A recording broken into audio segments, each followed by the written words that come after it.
All right, so for all my blue collar workers, guys who are crazy busy in the trades, this video is going to be very specific for you. We're going to be running through the top 10 struggles that pretty much every busy tradesman goes through. Me and Ethan here, we've both been in the trades. We both work crazy hours. We both got into great shape while in the trades. And we obviously both have gone through a lot of these things that are on this list today. So we're going to both share our personal opinion and kind of our personal backstory on each and every one of these questions. We're going to kind of dive into how we can overcome these obstacles and how you can get in the best shape of your life even while working crazy hours and being in the trades. So with that being said, we're just going to dive right into it. Well, I want to say very briefly, before we even start, a lot of these answers in these questions are based off of personal experience and what we go through. So essentially, when you're going to be seeing this video, there's no right or wrong answer because your situation is completely different from someone else's. And what I mean by this is Justin could be working night shifts where I could be working day shifts. So it's important to take into consideration your exact situation. We're going to provide you the best advice possible based off of our own experiences. Yeah. So getting right into it, the first question that we have is, how do you find the energy to train after an exhausting shift in the trades? This is a very tricky question because based off of your situation, your job, or the hours you're working, your energy levels are going to be different. For example, at the beginning of the week, your energy levels could be at 100%. At the end of the week, your energy levels could be at 20%, and that is your 100%. But the most important thing you need to do is have one non-negotiable or an anchor point every single day. So if that is going to the gym right after work, committing to doing that exact thing is going to get you further because you're proving yourself even on your worst days, you can still show up. And so I really experienced this when I was working night shifts. I was messed up. My sleep was off, my energy levels were off, and the thing that moved me was making sure that every single day I had a protocol to follow. For me, it was just sticking to my meal plan because I knew my eating window wasn't going to be the same every single day. And so adjusting to it, I didn't add more to my plate, I took a lot off of it. And this is what we see with a lot of blue collar men because you have too many things going on, and as a result of this, you're going to go to the most convenient option because you're burnt out.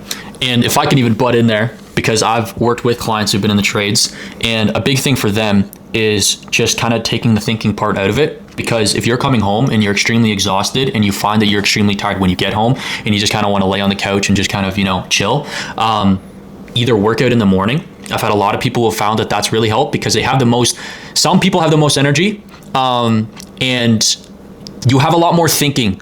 You have a lot less thinking to do in the morning versus in the evening when you might have a lot more stuff going on. Your kids are awake, your wife's doing stuff, there's different chores.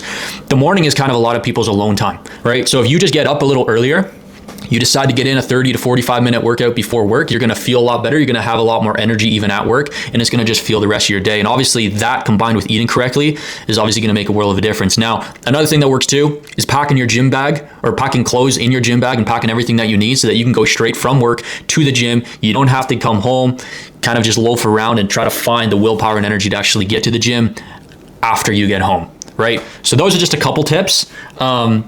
Not necessarily going to go into a ton more detail than that, but number 2 is, how do you stay consistent with your workouts when your schedule is always changing? So yeah, this is very realistic. This happens all the time when you're in the trades. And the thing that I would say is you obviously want a system in place to where you know what you're training, how long you're training for, and obviously what's on the schedule for that day. So now it's going to make a difference whether you're working away, working out of town. I know that that's a reality for some people. It was for me. And for me, if I was out of town, I would just do bodyweight stuff. I had a list of exercises that I could do to still get a good workout in. You can even buy a set of resistance bands that you don't really need much equipment. There's that option as well. But for the most part, if you're working night shift and then day shift, you basically just change the time when you work out. It's really that simple. It's not really a massive deal. It's making sure that you kind of eat around the schedule that you have available to you and making sure that you're properly fueled for those workouts. And it doesn't necessarily matter what time of the day you work out. It just matters that you obviously get it in. And to piggyback off of that, I think the biggest issue where a lot of people go wrong is they try to be perfect. They try to go to the gym 5 days a week. It's like, I have to do this. I'd rather be consistently good than occasionally great. And so if you can't get into the gym based off your job, then like I said, your anchor point can always change. Maybe for you, it's just getting in some steps, or maybe adding some time after your shift to yourself, or sticking to your meal plan. right? Your life comes in seasons. Every day is going to bring its own ups and downs.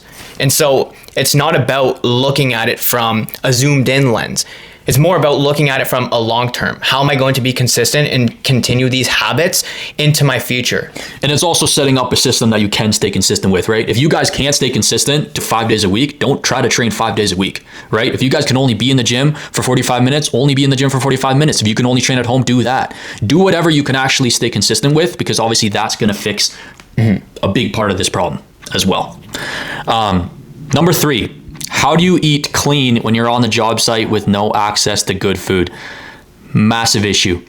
Now, I'm going to dive into exactly what I get my clients to do. And that is basically meal prepping. Okay. I'm sure all of you guys have heard of it before, but it is literally finding time, roughly 2 hours in your week. So if that's on a Saturday or Sunday, to literally just have a meal plan, have some structure. And what that kind of looks like is just finding maybe 2 different meal options for each meal, 2 different breakfasts, maybe even 3 if you want to go that far, but just having some options of food that you will eat consistently to where you know exactly how much you're eating of that food, how many macros, how many calories are in those specific meals, and meal prepping it in bulk for the entire week, splitting it up into containers. That way throughout the week, you don't really have to worry about cooking. It's all split up. It's all built in bulk. It's all maybe even split into separate containers. That way you can just pull it out, throw it in your lunch, heat it up in the microwave, and carry on with your day. It's kind of not something you have to think about. That is by far the easiest option. Now, if you're working away and obviously you don't really have the luxury of a microwave or cooking or whatever it is, it kind of comes down to just eating clean. That's kind of your next best option, like sticking to a lot of healthy proteins, staying away from a lot of fatty or fried stuff, eating a lot of veggies, eating only clean carbs. It really isn't that hard to obviously continue to make progress even off of a meal plan. It's just, you're obviously getting a lot of exercise, you're burning a lot of calories if you're working in the trades. And then it's just lifting a little bit as much as you possibly can, 3 to 5 times a week, and eating clean. And if that's all you get done, you're probably still going to make great progress. It's not like you have to be super strict, but by far, meal prepping is going to be your best bet. And to kind of further on that, I think there's this huge society wants people to make things easy and convenient. So I'm sure there's many coaches on the internet that says, oh, go to a gas station, grab this, grab that. Yes, I see that if it's a last resort kind of situation. However, meal prepping is all broken down to your relationship and your identity with yourself. And so when we look at meal prepping as a whole, it's not, oh, I got to do all these things. It's that you have never proven to yourself of doing these things. And that's why you have a lack of self-trust or holding yourself after the shift from going to get fast food, because you always break those promises. And so meal prepping isn't just something that's going to take time out of your day. It's going to build you up the character so that when you do go into an irregular schedule, maybe night shifts, maybe you're working away from home, that you do have the bandwidth and the capacity to make better decisions for yourself. Mm-hmm. Because a lot of people get overwhelmed, like, oh my goodness, what am I going to do? And from my experience working night shifts, I had the identity built from doing the systems, having my meal prep when times were good, so that when a storm did arise, I was able to navigate my way through it because I trusted myself. Yeah. And that just comes from having fewer decisions, right? You need to take baby steps in order to take big leaps. Yeah. Because you already have so much going on in your life. It's just one thing to kind of cut out and not have to think about as much. Plus, it's going to cut down on your grocery costs too, big time, if you're just consistently eating somewhat of the same things. That's funny. I think it's like the average. If you tallied up fast food now, I think you go to McDonald's, get a Big Mac and fries, it's probably like $20. Yeah. You're going to get that every day. That's $100 a week on food. That's what my grocery bill costs to eat nutrient dense whole foods. Yeah. And that's the reality for a lot of busy people. But kind of jumping off of that, going on to the next one. If your job is already physical, do you even need to work out on top of that? Obviously, yes. And I'm going to go into why. But if you are just consistently working, you're not necessarily building muscle, you're not necessarily taking care of your joints, you might be lifting things the wrong way, you might have certain weak muscles that haven't been worked out in a long time, and eventually you're just kind of slowly wearing down your body. It's no wonder why you see a bunch of 50, 60-year-olds that have to retire early because they have not taken care of their joints and they have not taken care of their body the way that they should be. And the thing that I will tell you is that yes, it sometimes sucks to work out after you've already done a very physical day of labor, but what you're doing is you're not necessarily breaking down your body, you're building your body up, right? Going to the gym, training, building some muscle, strengthening your joints, strengthening, everything that you need to be able to do your job better. Basically just being able to do your job better, have more endurance, be a lot stronger, and actually take care of the joints that you need to work a long career, right? That's a great perspective, Justin. And I think too, the most important part about resistance training is you want to picture your body like the foundation of a house. It's made out of concrete. And that's what we do when we resistance train. You're building a frame for yourself that's going to last. And as you age, your body begins to break down, slow down, and so forward. And so when you do age and you do not resistance train or eat good foods for yourself, you begin to lose lean muscle mass. So your body becomes more frail and your metabolism will slow down. And so patients who have more lean muscle mass on their body have an easier time keeping the weight off than people who don't have a lot. Because we know, based off of science, which I won't get into, your body burns more calories when you have more muscle because it requires more energy to break down the proteins and repair your muscles. So in other words, resistance training is going to build you a healthy body in the long run. And it's also good for your mental clarity, regulating stress. There's tremendous studies around lowering your cortisol. And so I highly advise it, especially for blue collar men, because you need a job. You need to show up for work. You need to pay the bills. And you also need to raise your family and be the man of the household. Yeah. So yeah. And another thing is too, is we're going to get into this in obviously the fifth struggle here.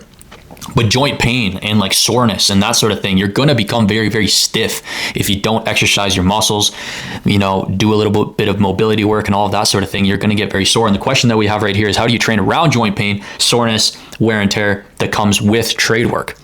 And this is a big one. You get into the gym, you obviously start using those muscles that you might not use as much. You do a little bit of mobility work, you stretch. I like to train all my clients for functionality. So if you would look at it in like a bodybuilding perspective, obviously I don't necessarily agree with that, because you're strictly just lifting weights and you're going to get stiff and you're going to continue to maybe struggle with mobility at work. But if you train for functionality, you do a lot of, maybe some plyometrics, maybe a little bit more explosive stuff, and actually use your body how it's meant to be used, this is going to take care of a lot of that. A lot of joint pain that you may be struggling with is going to go away over time if you consistently train like that, right? Yes, you're going to be sore, but the more you do it, the more your body gets used to actually doing heavy physical labor, right? I guess, yeah. What's your opinion on this as well? Again, I come from a different kind of background because I do endurance training, and that's the biggest issue. Even myself, as soon as I stop, my muscles get tight, and I'm subjective to injuries just like anyone else is when you're going to work in the trades. And so I think here is, people will oftentimes skip being active. They get home from work, they get home from the gym, and they sit down, and that's their day, forward and done. And I think the most important thing is to be active in a way where you're not doing HIIT training, but you're just moving around. You're not being stationary all the time. It's important to pull the e-brake and rest. However, the longevity in your body is keeping your joints and everything healthy, and movement is one of the antidotes to that. And so I think the most important thing is also doing a warm-up kind of routine before, but the most important part to do your kind of stretching is going to be after your sessions. Because when you're doing it before, your muscles are very tense, your joints are tense, and it's nice to get a little warm up in there. However, afterwards, you want to stretch out your muscles as best as possible to prevent them from tensing up, because they just went through a bunch of stress. But ultimately, it just comes down to just being active. When you're on rest days, get some steps in, go for walks. Don't just become a cinder block and sit there. Yeah. That's pretty much all I have. Yeah, for sure. And I absolutely agree with that. And I got to do more stretching after too. I'm 80 years old, man. Yeah. But number 6, this is a good one. How do you keep your progress, or how do you keep going when your progress stalls and life keeps getting in the way? Obviously, being in the trades, it's going to have you busy. Just with that alone, and then you pile on, life events and stuff like that on the weekends as well. But I think this kind of comes back to a point that we mentioned earlier, is figuring out what you can actually handle inside the life in the schedule that you have, right?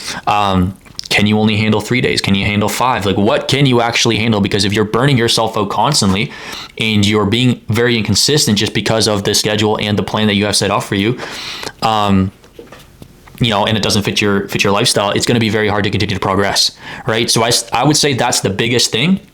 If you're feeling like you're getting burned out, maybe take a step back. Look at your nutrition. Are you eating enough to actually fuel yourself, and for you to be able to obviously continue to see progress and muscle growth, or whatever your goal maybe might be, right? And with life like continuing to get in the way, it is literally as simple as planning out your days, actually having a schedule. For me, myself, I don't know about Ethan here, but I actually plan out my days to the hour, right? I have everything laid out. I know when I'm waking up, I know when I'm going to bed, and I know what goes on with pretty much every single hour in between. So that is obviously going to keep you on schedule, on pace. You know exactly what you got to do. Takes out the brain fatigue of knowing maybe what you should prioritize. And obviously this takes time. Just really sit down, really plan out your day so that fitness is a part of your life and that it's actually scheduled in. And then obviously that's a very easy way just to stay on track and continue to make as much progress as possible. It's a really great perspective, Justin. And I think the biggest thing that I took away there is time. I think that's the most important part that we oftentimes don't look at head on, is that progress isn't linear. It's going to take amounts of time.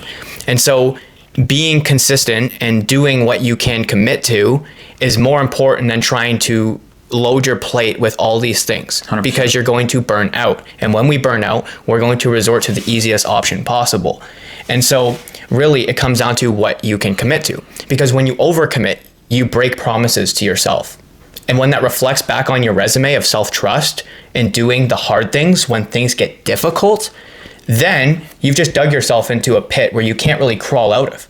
And so seeing things online or talking to other people in your life who might be in a complete different life situation from you, their advice is useless to your situation, because if they have all the time in the world and you have a family and kids to raise, those are two opposite lifestyles.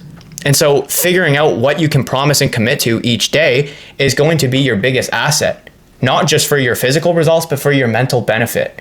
And so starting small, starting to the minuscule things, like when you brush your teeth, you don't think about doing it. You just subconsciously do it. And the same comes down to going to the gym or just making a better food option of what you're going to eat. And so you got to look at it from a long-term perspective instead of the short run. Mm-hmm. And I think that's the biggest thing that holds people back, because they don't trust themselves. Yeah, I would agree 100%. Number 7, how do you figure out what to actually eat when all the nutrition advice out there doesn't really fit your lifestyle? The thing that I've probably noticed the most is that a lot of influencers try to make their meals look extremely flashy, right? A ton of ingredients, stuff that I would assume takes a really, really long time. And for one, if you're doing meal prep, that is extremely difficult to do. And even if you're not, like even if you're cooking every single meal, you know, after work and stuff like that, or throughout your day, like you don't want to be in the kitchen for an hour or a couple hours a day. It's just not realistic. We don't have the time for that. So when it comes to this and with all the nutrition advice out there, like I know there's a ton and it gets pretty confusing, but what I would do, prioritize protein in every meal. That's kind of a very basic one. A healthy carb in pretty much every meal as well, a healthy veggie, and that's basically it. Keep it very simple. We don't need crazy confusing stuff. We really don't. And I think for busy individuals and myself personally, I thrive off of simple food. Maybe it's boring and some people are going to like the variety and that sort of thing, but that's for you to decide. And if you want to go into the more, challenging meals and you want to have that to deal with, by all means, go for it, whatever you want. But for a lot of people who are extremely busy, simple meals, ground beef, and a lot of it, chicken, a lot of it, make it in bulk, simple, easy. That's what you stick to. That is my advice when it comes to that. But what would you add on? I think it's really, first off, I completely agree. Mike, you couldn't have said any better. And it's funny because a lot of my clients who I've worked with, it's not glamorous. And it's funny because they'll come back to me like, this actually tastes amazing. They enjoy what they're eating. And when you look at it from a really zoomed out perspective, the foods that you're eating are similar to the ones that you're eating in a gourmet meal. Just people took a little more time to flavor it and they put a little more effort into it. But ultimately, the foods that you're eating is very similar to what some gourmet influencer has on the internet, right? And the biggest thing is having simplicity. I think a lot of people hyperfixate on the taste, being picky, and I think it's more of like a cover up, like a foreshadow over actually them just making poor decisions to begin with. Mm-hmm. And so I think, like I said, like piggybacking off of Justin, the only thing I'd add is carbohydrates are not your enemy. A lot of fitness advice push people to cut their carbs extremely low. And especially with a busy individual like ourselves and people in the trades, we need it. Yes. We literally need it. Like on average, the average blue collar worker gets around 20,000 steps per day, anywhere between 15 and 20,000 steps. And that's an additional 1,000 to 1,500 calories burned on top of your maintenance. So your body is exerting itself all the time. you're a car that's just on, just burning gas.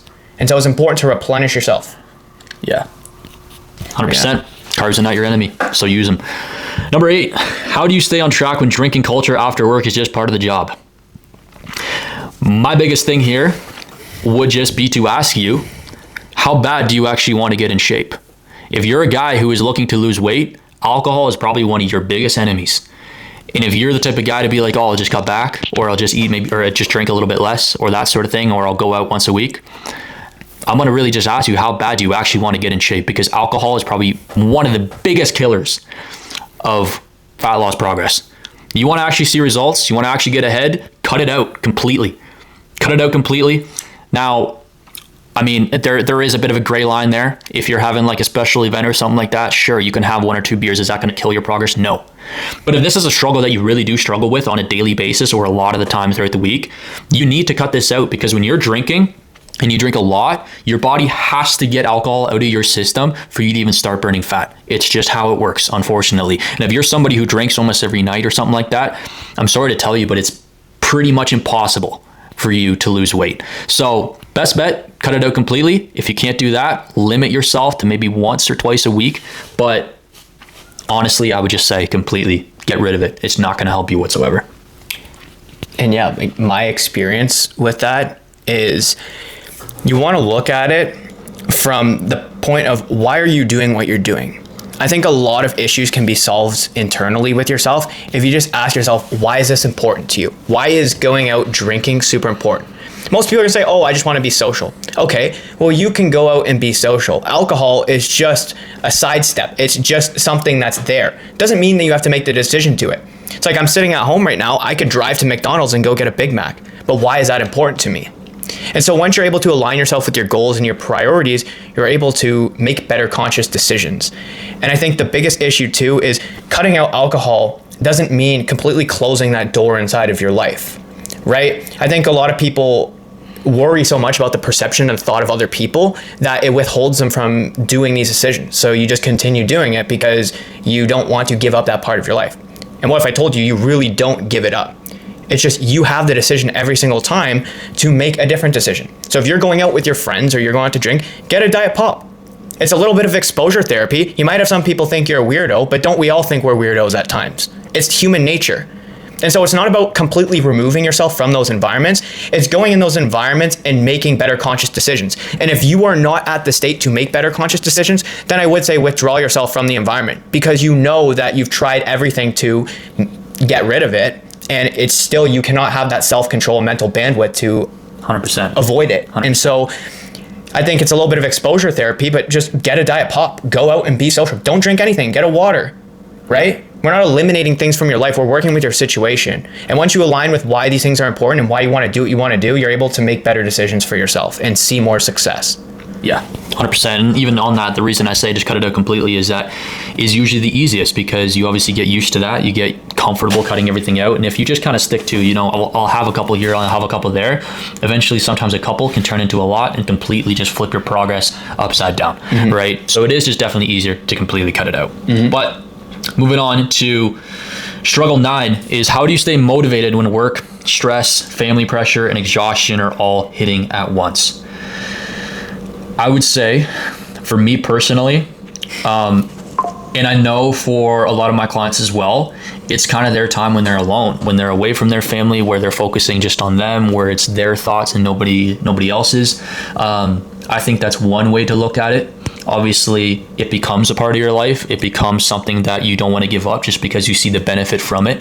You see how much energy you have for your family and for your kids. You see how you're able to handle pressure a little bit better because your mood's better. You're thinking a little bit clearer. You're not agitated as you would be if you have sat around and been lazy all day, right? And you're not going to have as much exhaustion because you're training and you're feeling your body correctly, and you have naturally more energy to do the things and to deal with the things that you have to on a daily basis.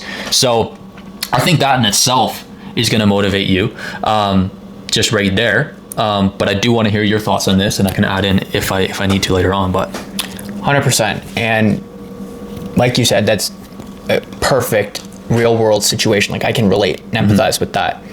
And even just the term motivation. In my brain, I see motivation as an emotion. It's something that comes and goes. You can be happy, and then the next minute you can be sad. You can be motivated, and the next minute you're not motivated. And that just tells us that there's unreliability there. It's unreliable to lean into motivation. And that's why it's not discipline, but it's having that structured out system for yourself that works on these terrible days. Because your motivation tolerance, I don't even like the word motivation, to be honest with you, but if your tolerance is super low that day, maybe 10% of motivation, do something, not everything on your to-do list, because you know what you can commit to. And that's going to recharge your battery and scale in the long run.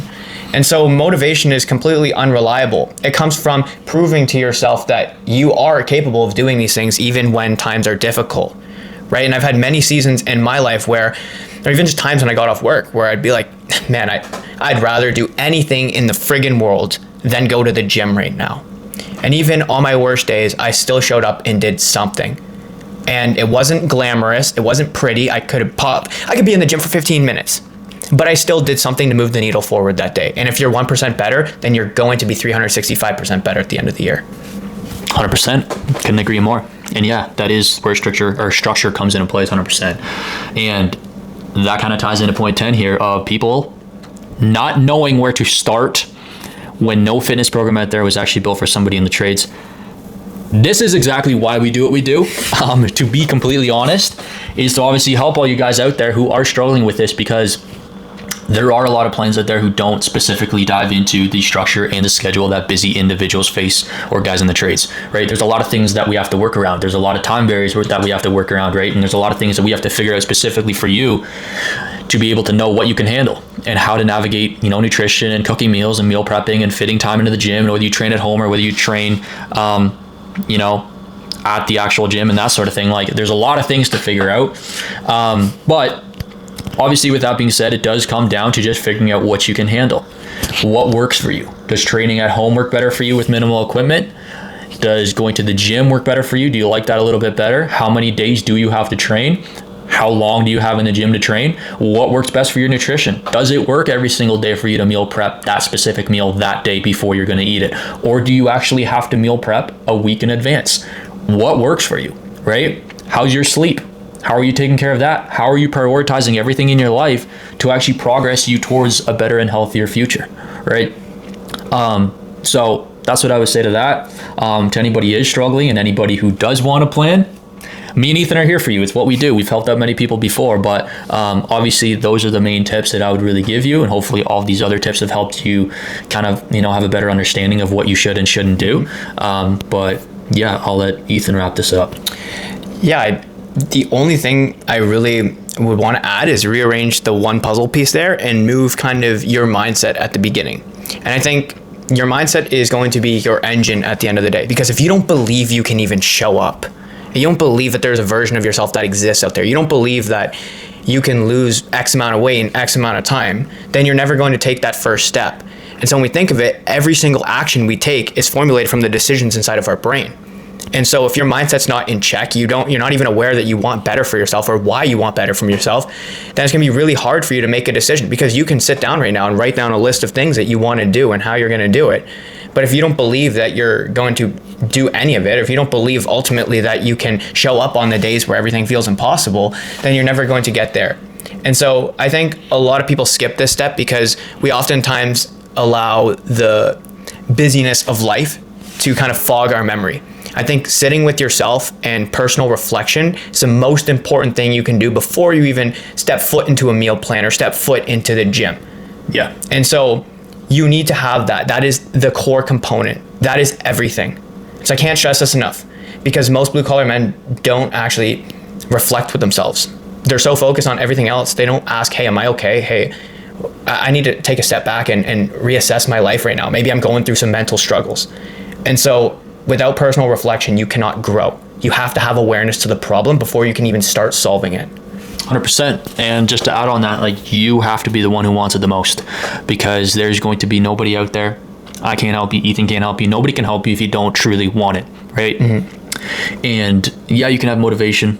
You can try to have the best discipline as you possibly can, but it really just comes down to the mindset and how bad you want it, how bad do you want to change, right? Are you happy with where you're at, and are you happy with staying where you're at? right? Because like maybe you've been struggling for a couple months, maybe you've been struggling for a full year or a couple of years. Do you want to continue on that path, or do you actually want to change, right? And obviously the goal for me and Ethan here is to help as many people as we possibly can. I hope that we've done that here in this video. I hope you've gotten some insight on what kind of tips and tricks you should take away from this. And I wish you guys all the success in the world. I know it's hard being a busy individual or a guy in the trades or a woman in the trades, but it is possible. We've done it. You can check out both of our pages to kind of learn more about what we do and how we help out individuals like yourself. But with that being said, I do appreciate you guys watching this video, and that is all from us today. So, and one more thing on a side note, if you guys have any questions, we're going to drop our Instagrams in the bio below. So if you have any questions, feel free to shoot in the DMs. Love to talk to you, give you as much advice as possible. And yeah, have a great rest of your week.